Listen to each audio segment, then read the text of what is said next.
is BBC Essex. And it's 7:22. Well, a few days ago, it was reported in the United States that the magazine Cosmopolitan is being removed from checkouts in the supermarket chain Walmart because of what is described as its hyper-sexualized content. The National Centre on Sexual Exploitation had been lobbying Walmart for months, saying the magazine is filled with articles that are extremely sexually graphic, encouraging its young readership to engage in everything from sexting to watching pornography. Cosmopolitan, which has been on sale since the 19th century, says it is proud of all that it's achieved for women around the world in the areas of equality, health, relationships, career, politics and social issues. The move in America is the latest in a series of curbs to the public image of women. Weeks ago, Formula One Motor Racing and the Professional Darts Corporation announced that they no longer use scantily clad promotional women. It's being seen as a new Puritanism, based on religious beliefs as Puritanism of old, but by groups like Me Too promoting full female equality. So what do Christians and Muslims make of this new rush to modesty?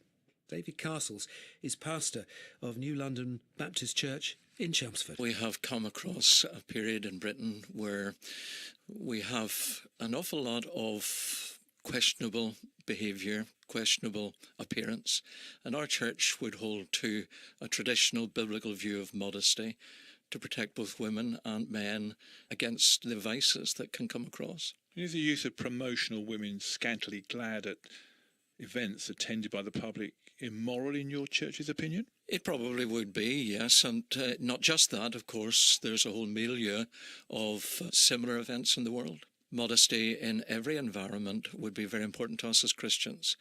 And in the Bible we're taught the importance of modesty. Modesty begins in the heart. It's something that begins inside and shows itself on the outside. And we would expect then people who live by the Word of God to reflect that in their lives. We have to scrutinise ourselves, not just our appearance, but our own thinking. We've got to scrutinise our hearts and our minds and know exactly why we do what we do. So this trend to clamp down on rid public events of promotional women, is it something you welcome? It certainly is. But anything that serves to protect women folk and men folk is to be welcomed, and I trust that it has a salutary effect and that it will go even further into society and reveal itself.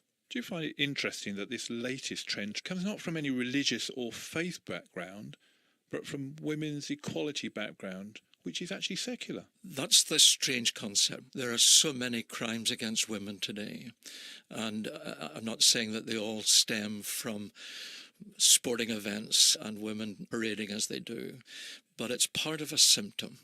The cure, however, lies in something deeper.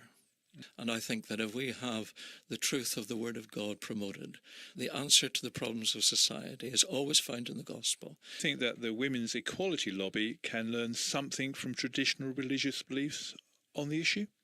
I think that they probably could, and I think that there needs to be a dialogue in that respect as well. We can all learn from each other to some degree, and I think that they have something to learn, and they probably would say the same back to me, and you have something to learn as well. But that's for a wider debate.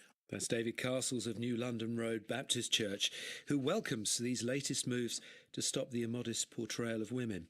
It's also something welcomed by Chelmsford Muslim Sidra Naeem, is an Essex Muslim teacher. I don't think that they should be used as sex symbols for advertising and pornography. And do you get a sense in society at the moment, actually, there's quite a move towards that very fact? Perhaps people are now thinking, well, this is not appropriate.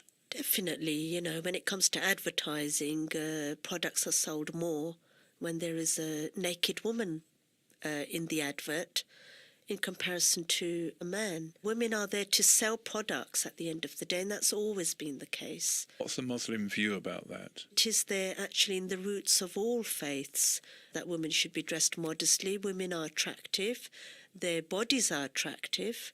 They should be dressed modestly so that they are not used or molested, and it stops big sins happening like fornication, adultery and rape. So women employed as promotional women, say showing off their figures and their beauty, empowers them. That is something they're in control of and proud of. Isn't that true? Not according to Islam. According to Islam, if you're covered, you're precious. Like diamonds, you wouldn't just throw them out just anywhere for any old Tom, Dick and Harry to take. You know, you wrap them up in a cloth, you put expensive jewellery in a jewellery box. Personally, have you always dressed as a traditional Muslim woman? I didn't always dress like this. My journey towards Islam actually came after 9/11. So before 9/11, I was dressed modestly, as in my body was covered, but I never wore the headscarf. There used to be this meat man, and I used to go to the shop to buy my meat before I dressed modestly, and he used to always chat me up. He'd try and touch my hand, flirt.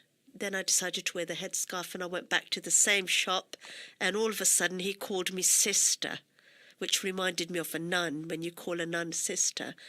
And I thought, gosh, what's happened to him? He didn't recognise me. He didn't realise I was the same person. And I got good, respectful behaviour from men. And after that, I never got chatted up again, never got wolf whistled out in the streets. Does that make you feel better? Definitely, because I feel respected. I feel more special. I'm not just there just for any old person to grab hold of. And I felt respected. There's a lot about beauty in the Quran. Beauty is mentioned in lots of different contexts. For example, the beauty of a woman is mentioned, that women are beautiful, and for that reason they need to cover their hair to stop outside relationships outside of marriage, which are forbidden in most faiths. So, for example, things like fornication and adultery are forbidden in Islam and other faiths, and for that reason women are asked to cover their beauty and keep it for their husbands or people who they cannot marry, for fathers, brothers, sons, nephews. So they can see what a woman looks like? Yes, because we cannot have any extramarital relationships with them. So for them we could uncover, and at home for our husbands. And what that does is it stops really major sins happening, like fornication, adultery, misuse of women in pornography and things like that. So for a Muslim woman, how important is beauty to them? I think beauty is important, and we preserve it to make ourselves feel special. It's not on display for everybody to see. A bit like diamonds, if you think of diamonds, we never leave them out on display for any old person to come and steal, like thieves. We cover them up, put them in a lovely jewellery box. So beauty is sacred, and it's to be used in a modest way so that we're not molested outside, and we preserve it, not for everyone to see, but for specific people to see. So that means it's precious. And is that why Muslim women dress as they do? The actual form doesn't show the form of your body? That is correct. So if you look at tight clothes, see-through clothes, colourful, bright clothes, it attracts attention, doesn't it? Men, for example, are attracted by a woman's body. So tight clothes would reveal her body and then can stimulate desires. So in order to stop adultery and fornication happening, those desires need to be stopped. And for that reason, a Orthodox Muslim woman would wear plain black, loose clothes so they don't show her body, and not see-through. And plain black so it doesn't attract attention. You could say that it does attract attention because not all women in particular countries dress as Muslim women do. I think wearing plain black may attract attention in this country, in a Western society, but for the right reasons, because from what I've seen, men will never look at you in a sexual way when we dress the way we do. So we would, I think, get attention, definitely attract attention that we're looking different, but for the right reasons. And from what I've seen, and I never used to always cover, there's a big difference. So when men saw me when I was covered, it was sister this and sister that. And before that, they'd look at me in a bad way or try and touch me. And that's happened with my own community as well as others. Since I've started to dress like this, I've never been chatted up in public or flirted around with, because they know straight away that's her dress code and there's a boundary there straight away. So keeping the whole body covered is preserving beauty. Yes, it is. I think it's preserving beauty for people, special people who we want to see our beauty. And it stops us exploiting, our bodies being exploited by others. So do you think those that see Muslim women whose faces and heads are covered don't appreciate why they're covering themselves up?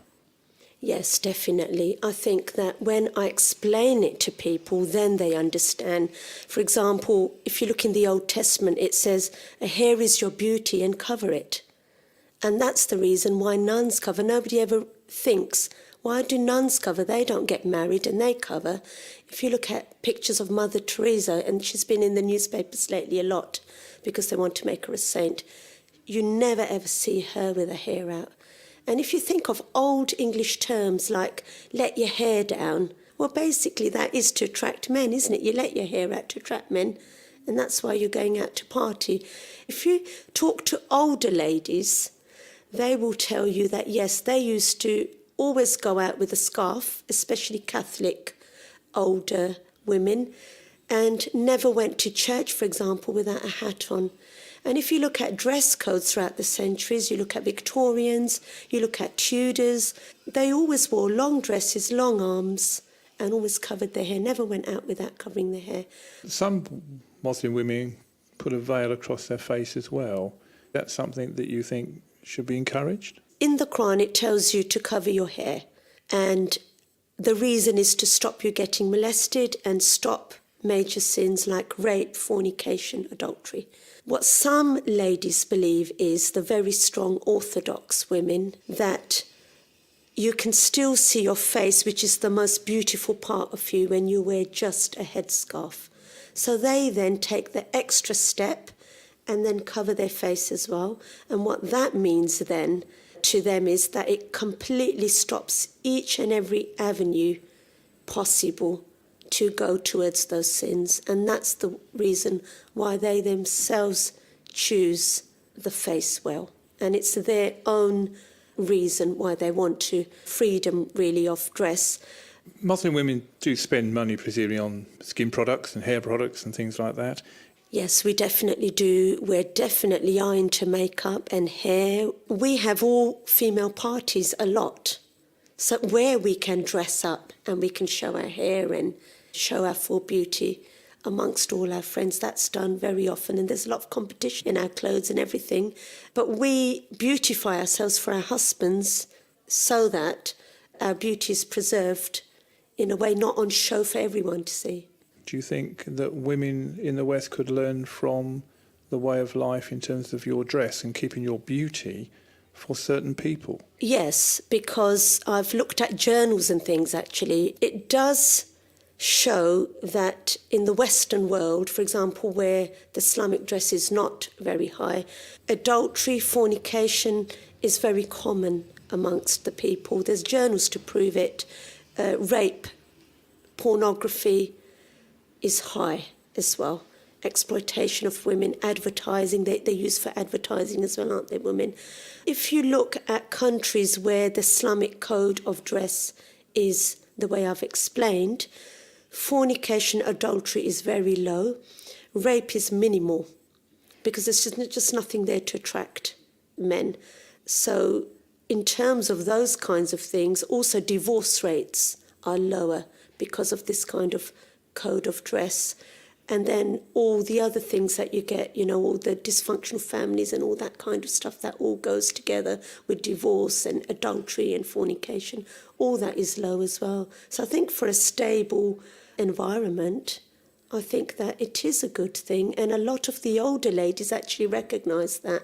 A lot of the old grandmothers, when I go to churches and talk about, you know, they always ask me, why do you dress the way you do?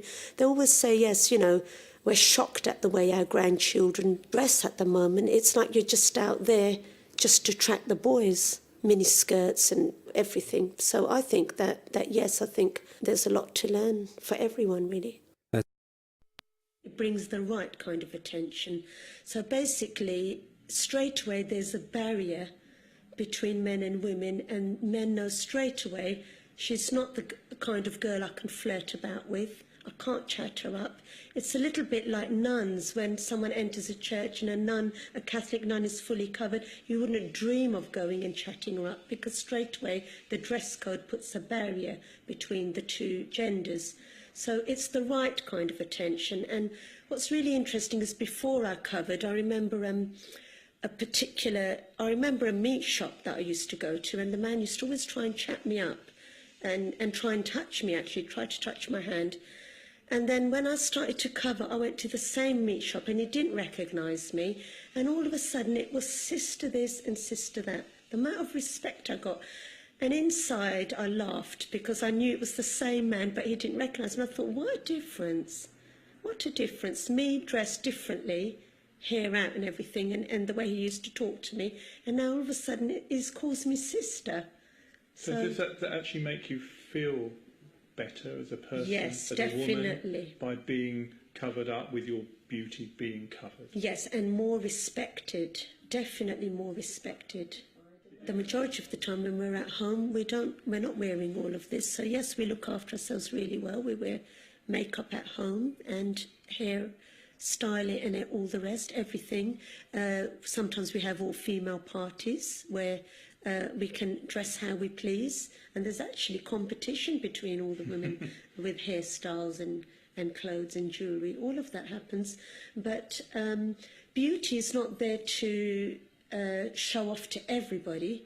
If you think of like diamonds, you don't just display them out for any old thief to come and take. You wrap them up in a soft cloth and they go inside a little jewellery box.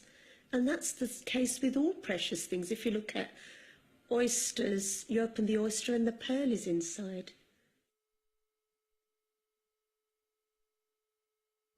That's Sidra Naeem, an Essex Muslim teacher. You heard her mention that Catholic nuns being similar to Muslim women in keeping their physical attraction from the prying eye. Now, what's your view? Do you welcome this trend to stop women being portrayed in a sexualised way? Are you pleased to see modesty back in fashion? Do you welcome what could be an age of new Puritanism? 0800 111 40 41.